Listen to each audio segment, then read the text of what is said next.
नमस्कार, मैं हूं कमल दुबे, आपका ज्योतिष मित्र। सौभाग्य सलाह में आपका स्वागत करता हूं।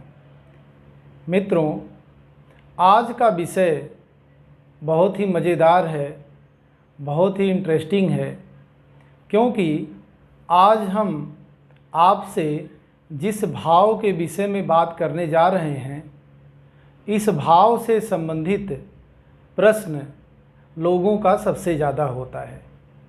मित्रों, आपने बहुत सारे लोगों को सुना होगा कि मैं काम तो बहुत ईमानदारी से करता हूँ, मेहनत से करता हूँ, लेकिन मुझे लाभ नहीं होता है।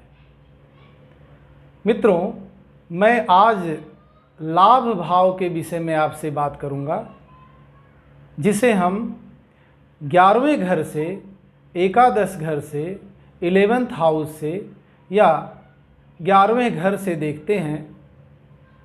इस स्थान को आप ध्यान दीजिए, यही 11वां घर है। इससे हम किसी व्यक्ति के लाभ को देखते हैं, और अगर लाभ नहीं होता है तो यहीं से हानि को भी देखते हैं, क्योंकि लाभ जहाँ होगा वहीं से हानि भी होगी। तो इस घर के विषय में बात करने से पहले आपको कुछ समझना पड़ेगा। समझना क्या है कि यह एक डेमो कुंडली है। इस डेमो कुंडली में कुल 12 घर हैं। 12 घर में जो पहला यह घर आप देख रहे हैं, जहाँ 1 लिखा है, वही आप हैं या वही कोई जातक है। इसी व्यक्ति को दूसरा घर, तीसरा घर, चौथा घर, 5वां घर, 6ठा घर, 7वां घर, 8वां घर, 9वां घर, 10वां घर, 11वां घर या 12वां घर कुछ न कुछ देगा। वह शिक्षा हो सकती है, संतान हो सकता है, लाभ हो सकता है, बीमारी हो सकती है, भाग्य हो सकता है, कर्म हो सकता है, हानि हो सकती है। इस प्रकार से जीवन में जो कुछ भी हमें मिलता है वह इसी घर को मिलता है, क्योंकि यह घर हमारा शरीर है। शरीर ही लाभ भी उठाता है और शरीर ही हानि भी उठाती है। अगर रोग भी होता है तो शरीर को ही होता है, कष्ट भी होता है तो शरीर को भी होता है, सुख अगर होता है तो वह भी शरीर को होता है। आज पहले घर का एक्सप्लेनेशन नहीं है, लेकिन समझना जरूरी है। मित्रों, आज हम बात लाभ भाव की करेंगे या एकादश घर के भाव की करेंगे। मित्रों, इससे हम यह समझ लेते हैं कि जीवन में कितना लाभ होगा, कितना धन आएगा, वह धन कितना संचय होगा, और जो हम काम करेंगे उससे हमें कितना प्रॉफिट होगा या कितना लॉस होगा। कहने का मतलब है, काम का घर तो हमारा 10वां है, लाभ का घर हमारा 11वां है, लेकिन अगर 11वें घर में धन लिखा है, लाभ लिखा है, तो आप मजबूर हो जाएंगे कर्म करने के लिए। कहने का मतलब है, कर्म और लाभ दोनों एक ही सिक्के के 2 पहलू हैं। 11वें घर के विषय में बात करें तो सबसे पहले इस घर का जो कारक ग्रह है वह बृहस्पति है। अब अगर इस घर की स्थिति या पहले कारक घर की बात करें तो बृहस्पति की स्थिति अगर इस कुंडली में अच्छे भाव में हो तो व्यक्ति जो कर्म करेगा उससे उसको ज़्यादा लाभ होगा। अब अच्छे घर के विषय में समझ लें। पहला घर, चौथा घर, 7वां घर और 10वां घर, यह केंद्र का भाव है, विष्णु भाव है, सबसे अच्छा माना जाता है। और पहला घर 5वां घर और 9वां घर, यह त्रिकोण का भाव है, यह बहुत अच्छा माना जाता है। दूसरा घर, तीसरा घर, 11वां घर, ये 3 घर ऐसे हैं, सम होते हैं, लगभग ग्रहों के ऊपर, ग्रहों के दृष्टि के ऊपर, ग्रहों के स्थिति के ऊपर डिपेंड होता है कि यह लाभ देंगे या हानि देंगे।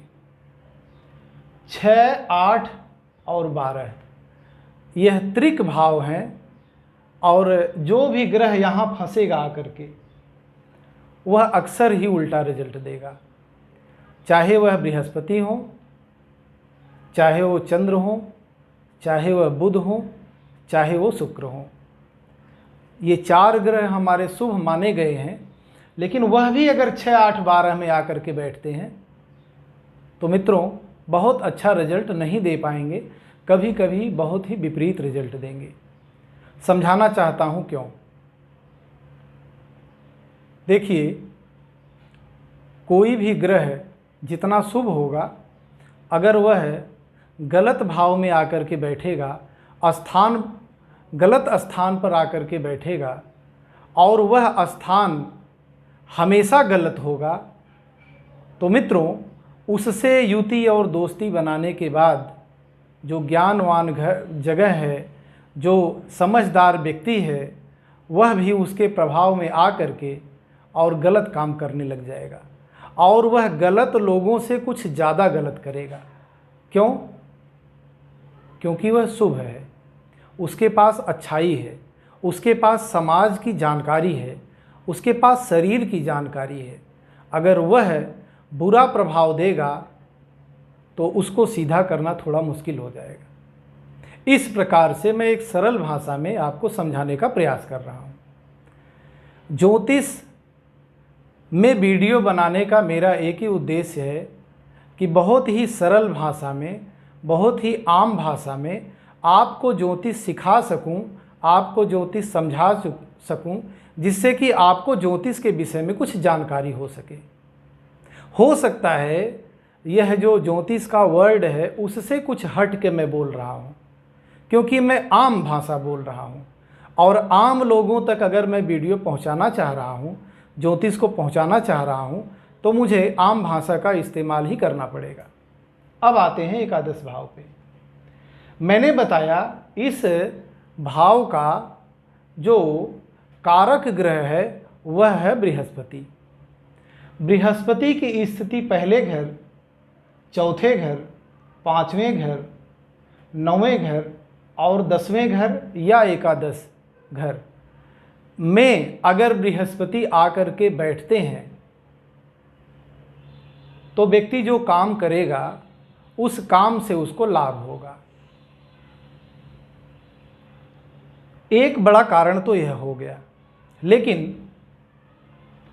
कुंडली में घर तो फिक्स हैं, लेकिन राशियां फिक्स नहीं हैं कि कौन सी राशि आकर के कहाँ बैठेगी।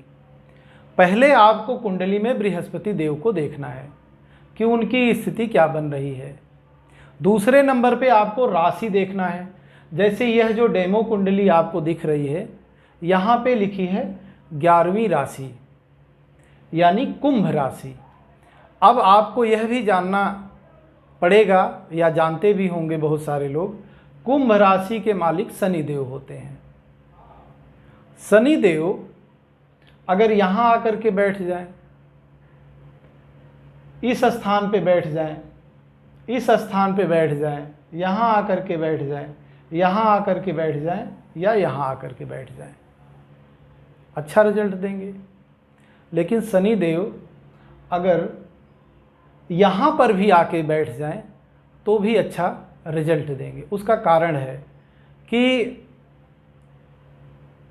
अगर यहाँ पे यही राशि लिखी है 11वीं राशि और यहाँ शनि देव आकर के विराजमान होते हैं तो उनकी 10वीं जो दृष्टि है वो यहाँ पड़ती है। जो ग्रह जहाँ पर बैठता है वह उतना इफेक्टिव नहीं होता है जब वह किसी दृष्टि से उस घर को देखता है। दृष्टि के विषय में आपको जानकारी है तो ठीक है, नहीं तो अभी मैं इसे भी आपको समझाने का प्रयास करूंगा।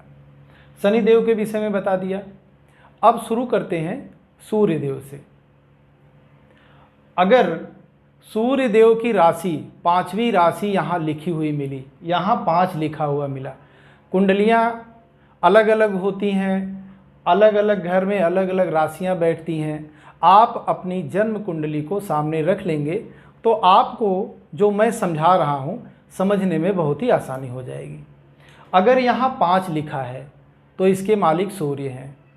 कंडीशन सेम, इस घर में बैठ जाएं, पहले घर में बैठ जाएं, चौथे घर में बैठ जाएं, 5वें घर में बैठ जाएं, 9वें घर में बैठ जाएं या 10वें घर में बैठ जाएं तो आय की स्थिति अच्छी रहेगी। लेकिन वही सूर्य देव 6, 8, 12 इनमें से कहीं पर भी आकर के बैठ जाएंगे तो मिलते मिलते धन रुक जाएगा।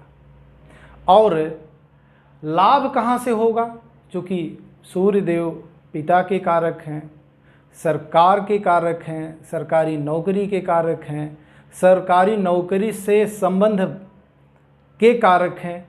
तो लाभ आपको होगा अगर आप सरकारी नौकरी में हैं या सरकार से संबंध है या सरकारी नौकरी वाले लोगों से संबंधित कोई व्यवसाय करते हैं तो उसमें आपको यहाँ अधिक लाभ होगा।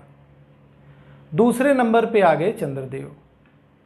यहाँ पे लिखा हो सकता है, अगर 4 लिखा होगा तो यह कर्क राशि है और उसके मालिक चंद्रदेव होते हैं।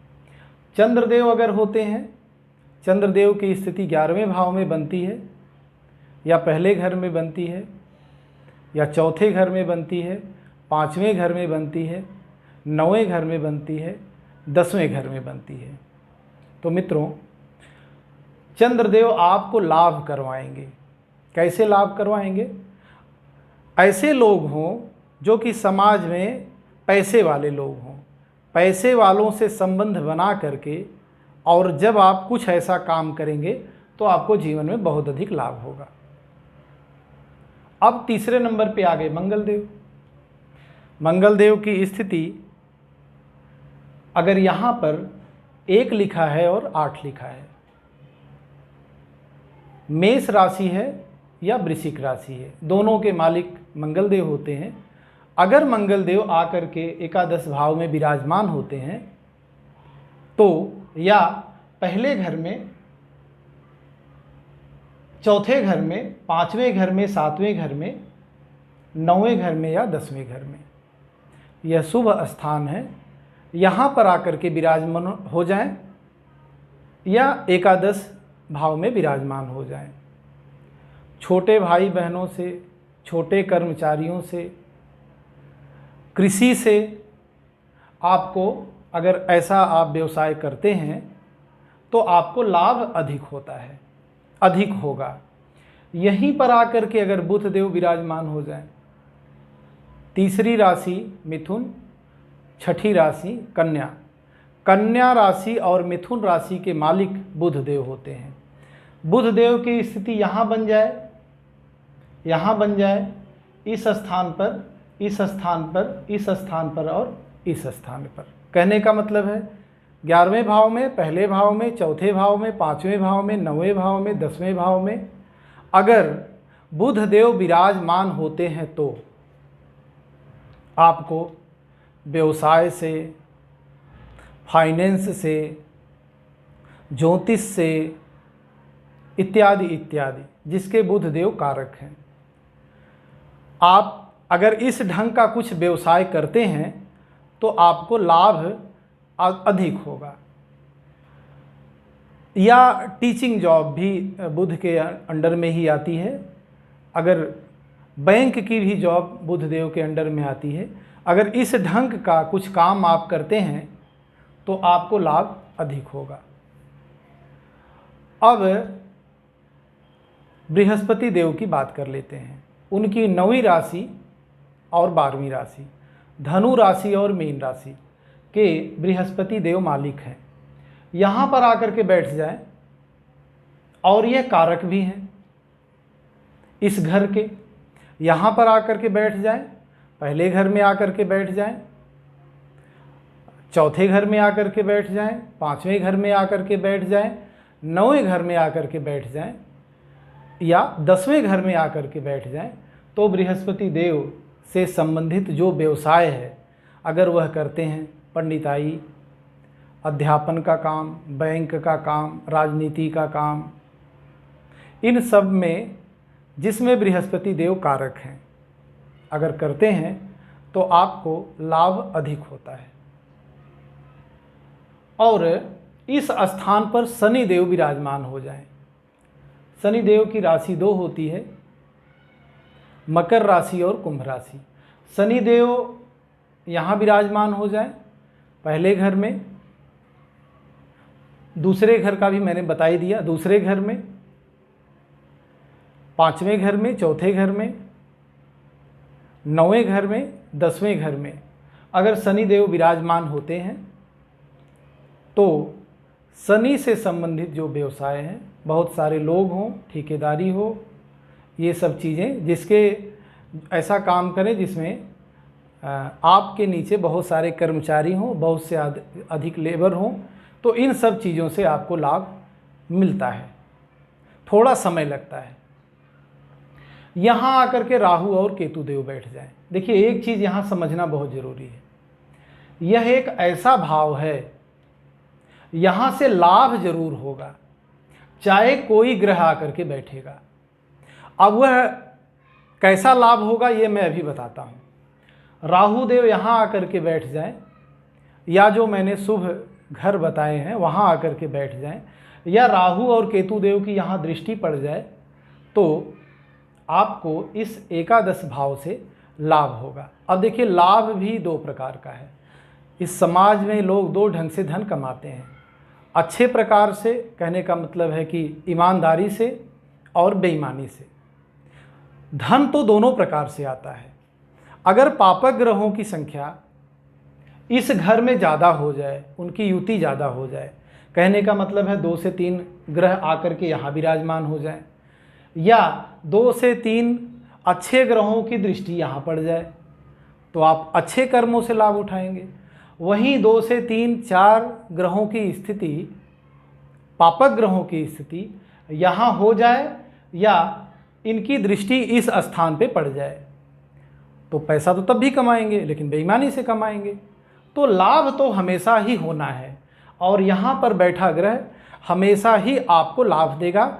अब वह लाभ का प्रकार कैसा होगा वो मैंने समझा दिया। अगर पापक ग्रह से प्रभावित यह घर होगा तो बेईमानी से धन कमाएंगे, और अगर शुभ ग्रहों की दृष्टि या शुभ ग्रहों से प्रभावित यह घर होगा तो आप धन ईमानदारी से कमाएंगे दोनों प्रकार से। अब यह भी समझना पड़ेगा कि अधिक लाभ कब होगा। देखिए, इसका जो नैसर्गिक स्वामी है बृहस्पति, अगर वह शुभ है, अगर उसका पावर जो है, उसकी शक्ति जो है अंश बल में मजबूत है, 10 अंश से लेकर के 20 अंश के बीच में अगर वह ग्रह है, और जो मैंने अच्छे घर बताए उस घर का वह मालिक है, तो आपको जो मेहनत करेंगे, मेहनत से भी कहीं ज़्यादा रिजल्ट आपको मिलेगा, जिसकी उम्मीद आपने नहीं की है। एक कंडीशन यह हो गया। दूसरी कंडीशन यह हो गई, जो यह राशि यहाँ है, मान लीजिए यहाँ पे 1 लिखा है, तो यह मेष राशि हो गई, इसका मालिक हो गया मंगल। मंगल देव की स्थिति अगर इस कुंडली में अच्छे घर में है, और मंगल देव की दृष्टि भी अगर यहाँ नहीं भी बैठा है, तो दृष्टि वाइज भी मंगल अगर इस घर को देखता है और अंश बल में मजबूत है, 10 अंश से लेकर के 20 अंश के बीच की अगर उनकी डिग्री है, तो व्यक्ति, बृहस्पति की बात बता दिया और अब उस राशि की बात बता रहा हूँ, मंगल की, अगर वह भी मजबूत स्थिति में बैठा तो आपको थोड़े काम से अधिक लाभ होगा। मतलब मिनिमम वर्क मैक्सिमम प्रॉफिट देगा। एक स्थिति और बनती है, मान लीजिए मंगलदेव यहाँ नहीं बैठे हैं, यहाँ कोई और आकर के ग्रह बैठ गया है। यहाँ लिखा है एक, उसका मालिक मंगल है, लेकिन आकर के बैठ गया है शनि। अब यह देखना पड़ेगा कि मंगल और शनि की युति कैसी है। अगर मंगल और शनि इस जो कुंडली है उसमें अगर मंगल और शनि की युति तात्कालिक मित्रता की हुई तो बहुत अच्छा है, और वह ग्रह भी अगर इस स्थान पर मजबूत स्थिति में बैठा तो आपकी स्थिति इतनी मजबूत हो जाएगी कि उनके विषय में बोलने की ज़रूरत नहीं है। जो इस समाज में धनाढ़ हैं, जो सरकार चला रहे हैं, जो व्यवसाय चला रहे हैं, जिनसे मैक्सिमम जनता प्रभावित है, ऐसे व्यक्ति आप हो सकते हैं। दूसरे, अगर अंश बल तो मैंने बता दिया, भाव बल की भी बात है, क्योंकि ग्रहों की भाव स्थिति भी देखा जाता है। वह स्थान बल में भी अगर ग्रह मजबूत है, और ग्रहों की युति बता दिया, और धन लाभ का समय अब क्या निर्धारित किया जाए, क्योंकि इस भाव को देखने के लिए उस ग्रह का हमें यह भी देखना पड़ेगा कि उसका समय चल रहा है कि नहीं चल रहा है। अगर कुंडली में वह ग्रह प्रभावित, जैसे दशा में आया, अंतर्दशा में आया, और उस समय आपने व्यवसाय किया, तो उस व्यवसाय से आपको अधिक लाभ होगा। फिर अंश बल समझा ही चुके हैं। अब एक चीज़ और आपको यहाँ समझाते हैं कि मान लीजिए इस स्थान पर सूर्य आकर के बैठे तो व्यक्ति को 22वें वर्ष से लाभ शुरू हो जाएगा। अगर यहाँ पर चंद्रदेव आकर के विराजमान हुए तो 24वें वर्ष से उसका लाभ शुरू हो जाएगा। अगर यहाँ पर मंगल देव आकर के विराजमान होते हैं तो 28वें वर्ष से उसको लाभ होना शुरू हो जाएगा, और अगर गुरुदेव आकर के विराजमान होते हैं तो 16वें वर्ष से उसको लाभ होना शुरू हो जाएगा। वही अगर शुक्रदेव आकर के विराजमान होते हैं तो मित्रों 25वें वर्ष से उस व्यक्ति को लाभ शुरू हो जाएगा। अगर शनि देव आकर के यहाँ विराजमान होते हैं तो मित्रों 36वें वर्ष से उसको लाभ होना शुरू हो जाएगा, और राहु देव अगर विराजमान होते हैं तो 42वें वर्ष से उसको लाभ होना शुरू होगा। वहीं केतु देव आकर के विराजमान होते हैं तो 44वें वर्ष से उसको लाभ होना शुरू हो जाएगा। एक ग्रह को मैं बोलना भूल गया, दूसरी राशि और 7वीं राशि, जिसके मालिक होते हैं शुक्र।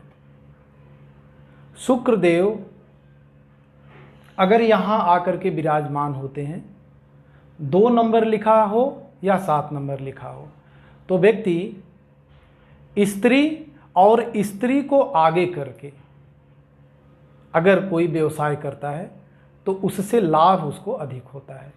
कहने का मतलब है कि शुक्रदेव यहाँ बैठे, यहाँ बैठे, यहाँ बैठे, यहाँ बैठे, यहाँ बैठे या यहाँ बैठे, तो स्त्री को आगे करके जो भी व्यवसाय आप कर रहे हैं, अगर उसमें स्त्री आगे होती है या आपकी स्त्री से पार्टनरशिप होती है, महिला किसी से पार्टनरशिप होती है, चाहे वो आपकी पत्नी ही क्यों ना हो, तो उससे आप जीवन में बहुत अधिक लाभ कमा सकते हैं। ये चीज़ें इस प्रकार से हम इस चीज़ को आसानी से समझ सकते हैं कि व्यक्ति जीवन में कितना लाभ कमाएगा। मित्रों, यह भी समझ लीजिए, योग और दोष कुंडली में बनते रहते हैं, लेकिन परिश्रम करने से ही आपको लाभ मिलेगा, सोचने मात्र से नहीं। आपको कुंडली का प्रेडिक्शन अवश्य करना चाहिए, क्योंकि जब तक आप कुंडली के विषय में अध्ययन नहीं करेंगे तब तक यह समझ में नहीं आएगा कि हम काम क्या करें। लेकिन जब आपको यह समझ में आ जाए कि हमें काम क्या करना है, तो उस काम में एनर्जी लगाइए, उस काम में मेहनत करिए, तो कुंडली के अनुरूप अगर आप काम करेंगे तो सफलता 100% है, मैं तो 101% कहता हूँ। आप करके तो देखिए, बिना प्रयास के कुछ नहीं होगा। प्रयास करेंगे, अवश्य सफल होंगे, अवश्य सफल होंगे, ऐसी मेरी कामना है। मित्रों, यह वीडियो अच्छा लगा हो तो लाइक करिएगा, शेयर करिएगा, कमेंट करिएगा, जिससे आने वाली वीडियो आप तक पहुंचती रहे। और अपने माध्यम से मैं तो यह वीडियो बना ही रहा हूं, लेकिन उससे ज़्यादा आपका सहयोग होगा अगर आप इसको अधिक से अधिक लोगों तक शेयर करें। आपके साथ साथ वह भी लाभ कमाएंगे। तो मित्रों, अच्छे काम का 10% आपको भी मिलेगा। जैसे हम किसी को अच्छे काम में अगर प्रोत्साहित करते हैं तो ईश्वर ने 10% हमारे लिए भी रखा है। अगर हम किसी व्यक्ति को पूजा पाठ के लिए प्रोत्साहित करते हैं तो उस पूजा पाठ में जो वह पूजा करता है उसका भी 10% लाभ हमें मिलता है। अगर हमने पाप कर्म के लिए किसी को प्रोत्साहित किया तो मित्रों 25% उसका नुकसान आपको उठाना पड़ेगा। इसलिए किसी को गलत सलाह न दें, हमेशा उसको अच्छे तरफ मोल्ड करने की कोशिश करें, आध्यात्म की तरफ मोल्ड करने की कोशिश करें।